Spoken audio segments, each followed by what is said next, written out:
আলহামদুলিল্লাহ ওয়াসসালাতু ওয়াসসালামু আলা রাসূলিল্লাহ আম্মা বাদ।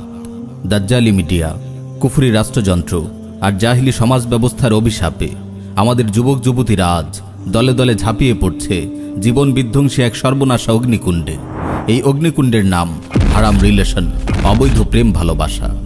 যুগের পর যুগ ধরে চেষ্টা করে পাশ্চাত্য পশু সভ্যতার এই বয়ফ্রেন্ড গার্লফ্রেন্ড কালচার এদেশে সফলভাবে আমদানি করা হয়েছে। এই জাহান্নামী সংস্কৃতিকে মুসলিম সমাজে ছড়িয়ে দিতে নির্মাণ করা হয়েছে লক্ষ লক্ষ নাটক, সিনেমা। কুফরি রাষ্ট্রযন্ত্র ও জাহিলি সমাজ ব্যবস্থাও এক্ষেত্রে সমান ভূমিকা পালন করেছে। হে মুসলিম তরুণ, হে মুসলিম তরুণী, তুমি নিশ্চয়ই জানো পাশ্চাত্যের পশুদের কাছ থেকে আমদানিকৃত এই বয়ফ্রেন্ড গার্লফ্রেন্ড সংস্কৃতি ইসলামে সম্পূর্ণ হারাম। তোমার রব, তোমার রাসূল, তোমার দিন এই ভ্রষ্টতা ও নোংরামিকে সুস্পষ্ট ভাষায় হারাম ঘোষণা করেছেন। ইসলামের দৃষ্টিতে এই অবৈধ প্রেম সর্বাংশেই নোংরা ও অপবিত্র। তোমার রব তোমার জন্য যা হারাম করেছেন তাতে তোমার জন্য এক ফোঁটা কল্যাণও থাকতে পারে না। আমার ভাই, আমার বোন, আমি তোমার কল্যাণকামী ভাই। আমি তোমাকে সতর্ক করছি, একজন গায়রে মাহরাম নারীকে নিয়ে তোমার ভাবনা কল্পনা, তার সাথে তোমার কথাবার্তা, তোমার অনলাইন চ্যাট, তোমার দেখা সাক্ষাৎ, তোমার অনুভূতি বিনিময়, তোমার ভালোবাসার নোংরা সম্পর্ক সব কিছুই তোমার অন্তরকে কেবল কালো ও কুলুষিত করবে। এই অব্যাহত গুনাহ ও নাফরমানিগুলো তোমার হৃদয় থেকে সব কল্যাণ ও সম্ভাবনাকে ঝেঁটিয়ে বিদায় করবে। তোমার অন্তর থেকে ঈমানের মজা কেড়ে নেবে, ইবাদতের স্বাদ ছিনিয়ে নেবে। তোমার হৃদয়ে মুনাফিকের চাষ করবে, তোমাকে তোমার দয়াময় রবের রহমত থেকে বহু দূর নিয়ে যাবে।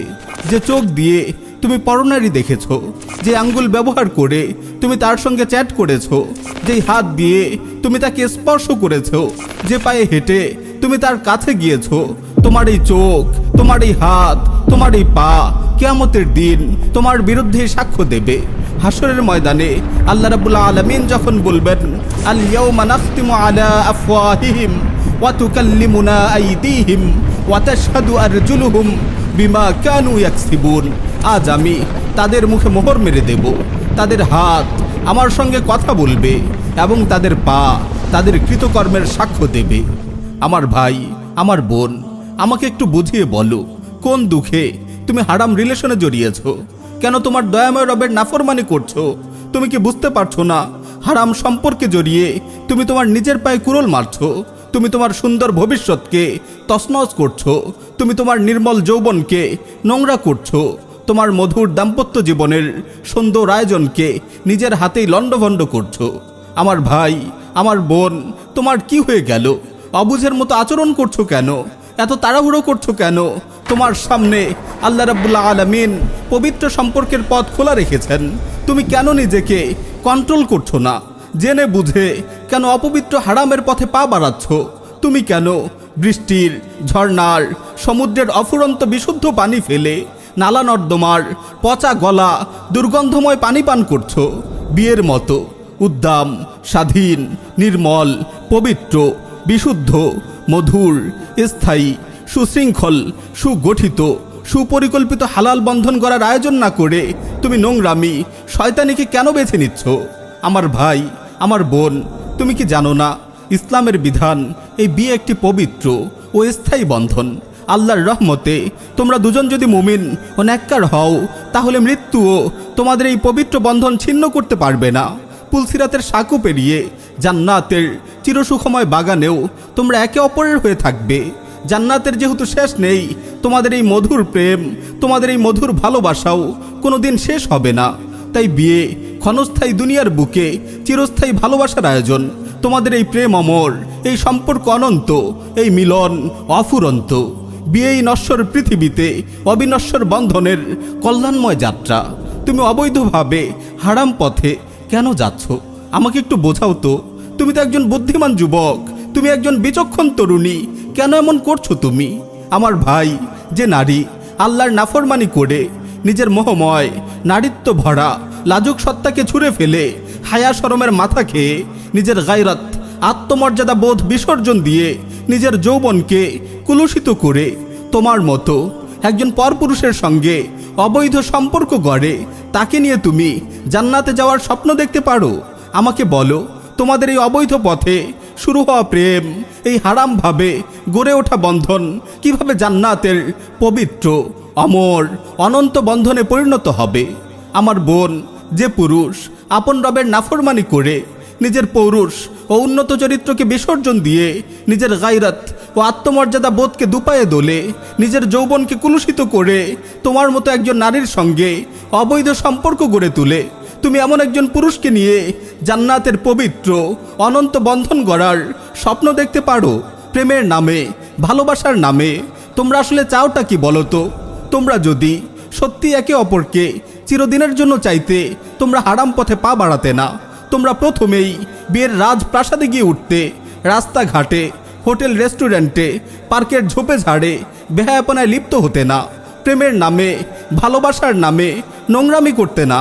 আমার ভাই, অবৈধ প্রেম ভালোবাসার এই নোংরামি একজন সত্যিকারের পুরুষের কাজ নয়।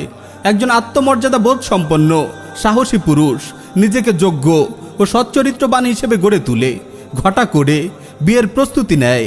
নিজের সব সময়, শক্তি ও সামর্থ্য বিয়ের প্রস্তুতি ও আয়োজনে ব্যয় করে। শুরুতেই নিজের জীবন সাথীকে হালাল, পবিত্র ও বিশুদ্ধ বন্ধনের রাজপ্রাসাদে নিয়ে তোলে। তারপর দাম্পত্য সম্পর্কের মধুর রাজ্যে হারিয়ে যায়। এমন দম্পতির উপর আল্লাহ রাব্বুল আলামিনের রহমত নাজিল হয়।